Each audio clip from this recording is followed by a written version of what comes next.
Good morning, noon, or night. My name is Jet, and welcome to my channel, JITV, Jet in the Valley. So I'm going to try and, there's a few things I want to talk about that they're not going to be very long, and they're just going to have to be separate videos. So this one is, I wrote a note, and it said, if there's a cat chewing on the electrical cord and it won't stop, do you just say screw it and leave it alone? Okay. This is about chastening, right? If you love a child or you love your animal and they are not listening and they're not learning what they need to learn, right?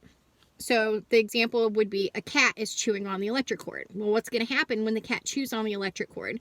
If it chews all the way through it, it can electrocute the cat, it can kill the cat, it can start a fire, it can do a number of things, right? It's very dangerous for the cat to be chewing on the electrical wire. Well, if you just like pss, pss, pss, and it's still doing it, then what do? If you try to tell it and then it still is doing it, what do you have to do? You have to try something different, right? So it's in stages. The cat didn't know at all, really, that it wasn't supposed to be chewing on the electrical cord and go pss, pss, pss, pss. Well, now, like, kind of, okay, well, maybe I'm not supposed to be doing that, but it's still going to do it anyway. So you have to raise the chastening to the next level to teach the cat not to chew the electrical cord, that it's going to kill it, or it can start a fire, or it's very dangerous, or whatever, okay? You're not telling the cat not to chew the electrical cord because you want to make the cat submit to you and you want to be dominating over the cat, right? It's dangerous for the cat to be chewing on electrical cords. So you want the cat to stop for its own good because you love the cat. Let alone there's other things, yes, but the safety of the cat would be the most important thing. So then you have to figure out something else to do. And if it keeps not listening, okay, you don't just say screw it and let the cat chew on the cord and get electrocuted, right? Because that's not the loving thing to do. And if you're a souled individual, you have the capacity for and the understanding of love, then you have to come up with a way to teach the cat not to do that. And the first step is the most gentle, you know, that's the most gentle. And then, you know, maybe if there's not like real electrical, right, you try and spritz the cat, you know what I mean, with a spray bottle or something. Or you get a newspaper and you chase the cat, you know. You keep trying different things until the cat finally learns to not chew on the electrical cord, right? So that is how you chasten something in someone, you know, and it's appropriate for each level. You start slow and you start very low, and then if it's not learning its lesson, it keeps having to have the, I don't know the right way to say it without making it sound like too authoritative or whatever. It's like you don't want the cat to get electrocuted, so you have to figure out a way to get it to not get electrocuted. So that same situation is what on a large scale is happening to humanity, to the souled individuals, okay? We are supposed to be learning to function from love, okay? That is what the entirety of everything is all about. We are supposed to be functioning and living in and from love, okay? The society and all the systems here, I've covered this in depth. The society and the systems here are fear-based systems. Almost all of them are fear-based systems now. They, a lot of them are money-based, and the problem with the money is it ends up being lack-based. Some have a bunch, some people don't have enough. And whenever people don't have enough, or they perceive that they don't have enough, they don't have what they need, it puts you into fear. So all of those systems are fear. These are all fear-based systems. Fear-based systems are the opposite of love. They are opposing and against love. So when you're choosing to function from these other systems and allow them to be where you are making your decisions and living your life out of, then you are an enemy to love, and you're going against love when that's what you have in you. That's what you have in you. So what's going to happen to you is you're going to be chastened, okay? Because love is loving. And like I said with the cat, you're not making the cat not chew the electrical cord because you want to be dominating and authoritative, and you don't even like the cat, and you just want the cat to do whatever you say whenever you want it to be a servant, you know, and all these things. No, that does not make any sense. For the regular average, for the souled individual, anyone who understands love, okay, you are chastening the cat because you don't want it to get hurt, and you, being from a higher perspective with more knowledge, wisdom, and discernment, are capable of directing the cat to a better path than what it's going to pick from its animalistic perspective that it's functioning from, okay? Your mind and your body are animalistic in nature, which is against love, opposing love, opposite of love, right? So your mind and your body. This is not to be offensive to anybody or anything. This is just the natural human condition. This is not a pathology. This is not some people have this problem, some people have that problem. No, this is every single human being has this problem right now. If you are in a body, if you are somebody in a body, your mind and your body in this era of time is animalistic in nature, and it goes against love. So what love is doing is chastening you to trying to teach you that you need to function from love. Because when you do anything other than love, when you go against love, that is when we get hurt. We get hurt on levels that like a lot of people can't even fathom, like the pain and suffering that gets caused from making decisions that go against love, right?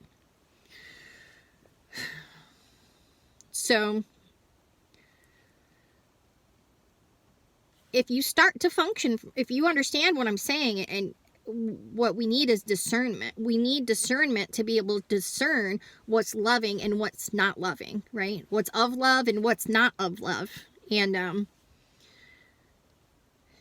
these systems that we're in at this point in time, they encourage the opposite of that.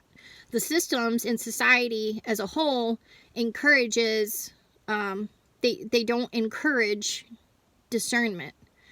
They encourage people to fall in line, and they want people to compete with each other, and they want people to care what other just humans think about them.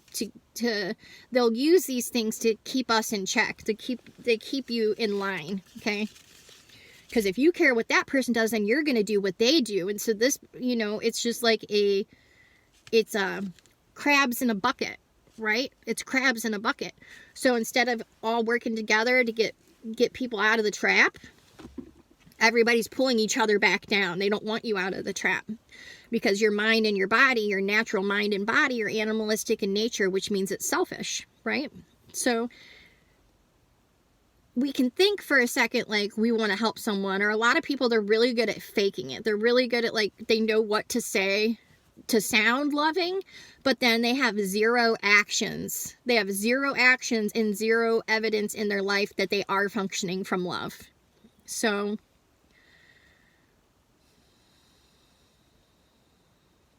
anyway, so that was the short one I wanted to do about chastening. So we don't chasten out of hate and anger and this. We chasten because we love.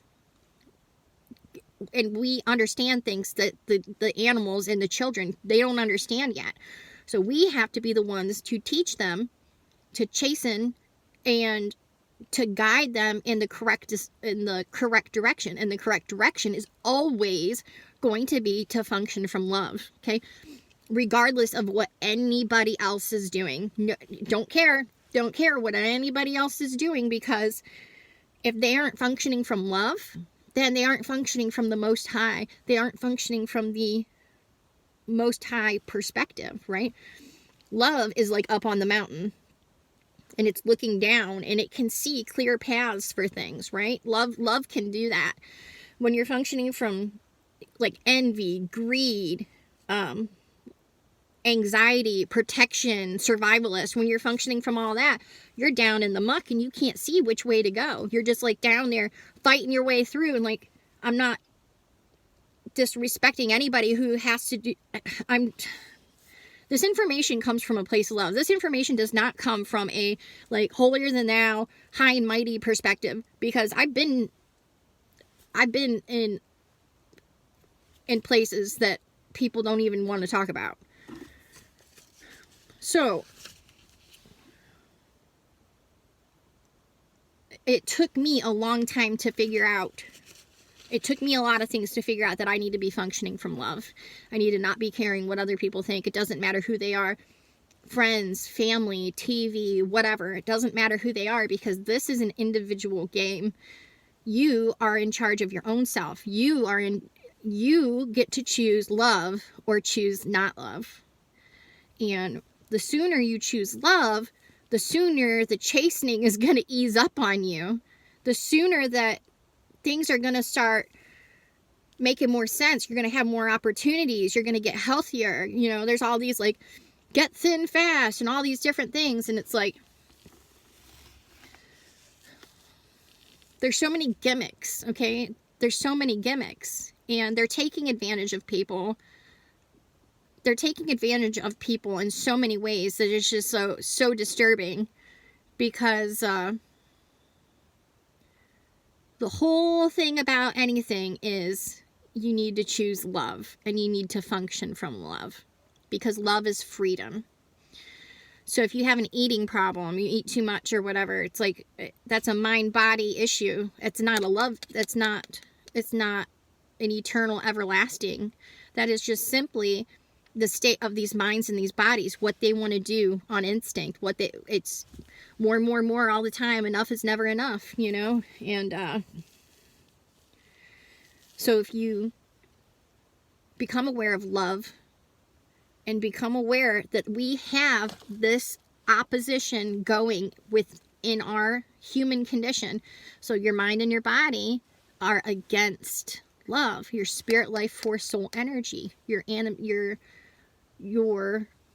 animating eternal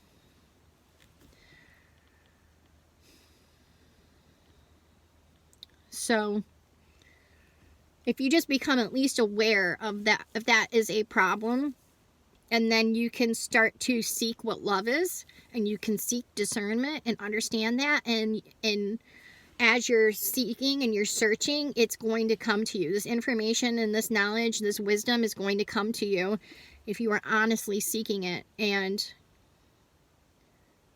with that, I'm going to call that one good, and much love and many thanks, and thank you. Love you. Thank you.